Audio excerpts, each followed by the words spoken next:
यहाँ पर एक बहुत बड़ी जो समस्या से जूझ रहे हैं, जो मैं लोगों से बात करती हूँ, लोगों से मैं सुनती हूँ कि हम इंदौर से कनेक्टेड है, आर्थिक राजधानी है हमारे मध्य प्रदेश की इंदौर, मात्र 1 घंटे का रास्ता है उज्जैन।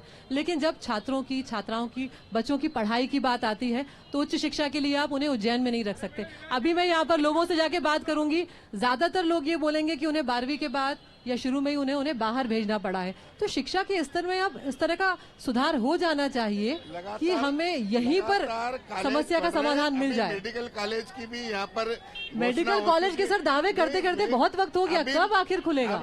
मेडिकल कॉलेज का निर्णय हो चुका है, मेडिकल कॉलेज का निर्णय हो चुका है, बात कागजों पर ही रह गई है। अभी कागजों पे नहीं है, प्रैक्टिकल में आ गया है। मेडिकल कॉलेज का निर्णय हो चुका है, मेडिकल कॉलेज की प्रक्रिया प्रारंभ हो गई है। चंदेल जी बताइए।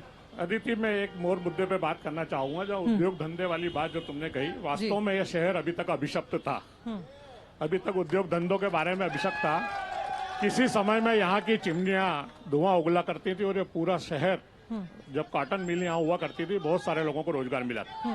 पर इस लंबे अंतराल के बाद वापस यह शहर एक नई करवट ले रहा है। इस बात से इनकार नहीं किया जा सकता है। ठीक, मैं शिक्षा के स्तर की बात कर रही थी, रोजगार का मुद्दा उससे जुड़ा हुआ है। जो तुम्हारा जो पहले वाला प्रश्न था उद्योग वाला, उस पर 2 मिनट का समय लेके बिल्कुल बताइए आप। यहाँ से 15-17 किलोमीटर दूर विक्रम नगर औद्योगिक क्षेत्र नाम से एक नया इंडस्ट्रियल एरिया डेवलप हो रहा है जी। मैं स्वयं उसमें गया था, उसका निरीक्षण करके आया। और पेप्सिको जैसी इंटरनेशनल अंतर्राष्ट्रीय कंपनी यहाँ पर 1263 करोड़ का इन्वेस्ट कर रही है और उसका काम चालू हो गया है। अडानी ग्रुप यहाँ पर आने की उसने सहमति दे दी और उसका भी निर्माण कार्य चालू हुआ।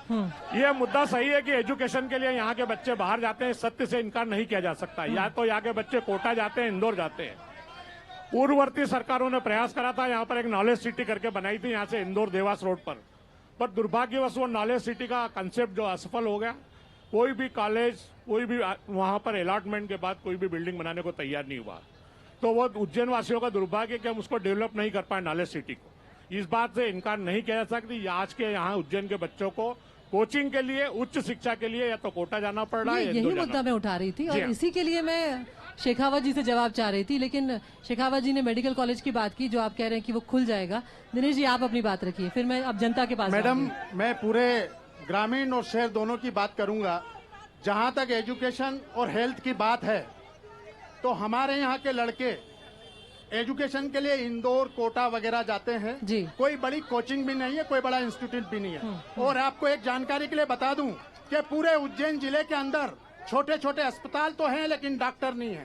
पूरे स्कूल के अंदर स्कूल तो हैं, छोटी छोटी बिल्डिंगें बनी हैं, लेकिन टीचर नहीं है। सब गेस्ट टीचर काम कर रहे हैं, एक भी टीचर नहीं है। मैंने विधानसभा के अंदर प्रश्न उठाया है कि अगर तुम्हारी एक छोटी सी बिल्डिंग है, उसके अंदर भी 7,000 रुपए महीने के अंदर गेस्ट टीचर वहाँ पर पढ़ा रहा है, और पूरे उज्जैन जिले की यह हालत है। मैं गारंटी से के साथ बोल सकता हूँ। अस्पताल को लेकर भी एग्जैक्टली यही बात सामने आती है कि अस्पताल बहुत खुल गए, निजी अस्पताल। जब लोगों से बात करते हैं वो कहते हैं कि बस ये लूट का एक संसाधन यहाँ पर अस्पताल जो है वो बन चुके हैं।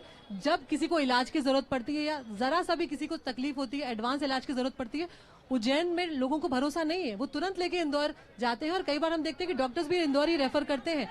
तो यहाँ पर जो बुनियादी सुविधाएं हैं, हम शिक्षा की अगर बात कर रहे हैं, हम शिप्रा के जल की बात कर रहे हैं, हम अस्पतालों की बात कर रहे हैं, तो अभी उस मामले में तो हम अभी भी पिछड़े ही हुए हैं। फिर काम हो रहे हैं वो ठीक है, लेकिन इतने दशकों में अगर आपकी सरकार है तो फिर शायद चीजें और बेहतर हो सकती थी इससे बहुत ज्यादा। कोरोना के समय में सर्वाधिक इलाज यहाँ उज्जैन में हुआ है। उज्जैन में अस्पतालों की व्यवस्था हुई है और हमारे सांसद ने सारी व्यवस्था की है। और यहाँ से लगा करके जिसको जहाँ जाने की जरूरत पड़ी वहाँ ले जा करके उसकी मोहन जी ने और सांसद जी ने दोनों ने मिलकर के सारी व्यवस्था। हमारे क्षेत्र में कोरोना वीर के रूप में महेश परमार जी को जाना जा रहा है। कोरोना में जितनी सेवा महेश परमार ने करी है, उतनी सेवा किसी ने नहीं करी है। स्वीकार करते हैं ना, ये बात तो आप स्वीकार कर रहे हैं ना कि हमको रेफर करना पड़ता है, इंदौर जाना पड़ता है, जरा सी भी स्थिति गंभीर होती है, तो ये तो स्वीकार तो करिए कम से कम। जो जिस बीमारी के लायक होगा, उस बीमारी के लायक उसको उसे अस्पताल में भेजना पड़ता है। अरे तो सारी बीमारियों के लायक यहाँ पर क्यों नहीं है अस्पताल? विषय से अलग हटके, ये विषय से अलग कैसे हट सकते हैं? लोकसभा की बात है और लोकसभा के विषय की बात करिए। तो सांसद क्या अस्पतालों के काम नहीं करेंगे? सांसद अस्पतालों के काम नहीं करेंगे क्या? ये कोई विधायक का चुनाव नहीं है। मैं समझ रही हूँ आपकी बात। तो सांसद क्या यहाँ पर स्वास्थ्य, ये केंद्र सरकार से संबंधित मामला है, वो केंद्र सरकार संबंधित। क्या मुझे ये बताइए, उज्जैन और आलोट की लोगों की जो स्वास्थ्य की समस्या होगी वो सांसद का काम नहीं है, आप ये कहना चाह रहे हैं? क्या वो सिर्फ विधायक का काम है? सांसद ने 2 साल तक लगातार कोरोना के समय में लगातार अस्पतालों का विकास किया, और ये पढ़िए आप, इसके अंदर हजारों की संख्या में स्कूलों में सुदृढ़ीकरण किया है, सैकड़ों की संख्या में अस्पतालों में सुदृढ़ीकरण किया है इन्होंने। सर मैं अभी सड़क के रास्ते से ही आ रही हूँ, लोगों से मिलकर आ रही हूँ। ये तो प्रायोजित है सारे के सारे।